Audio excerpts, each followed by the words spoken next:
আসলে আমি বলতে চাচ্ছিলাম কি, আপনি সম্মানীয় ব্যক্তি, তাকে আমি সম্মান করি। যে অপরাধ করেছে সে অবশ্যই বুঝতে পারছে। আপনাদের কোনো কিছু বলতে হলে থানায় গিয়ে বলুন।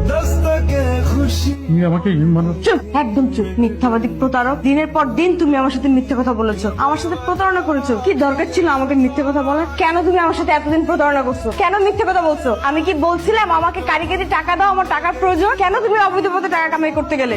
এইগুলোর জন্য আজকে আমাকে এই দিনটা দেখতে হচ্ছে। আমি তো এই দিনটা দেখতে চাইনি। তোমার মুখটাও দেখতে না আমার ঘৃণা হচ্ছে। তোমাকে ঘৃণা করি। অফিসার, আপনাকে নিয়ে যান আমার চোখের সামনে থেকে।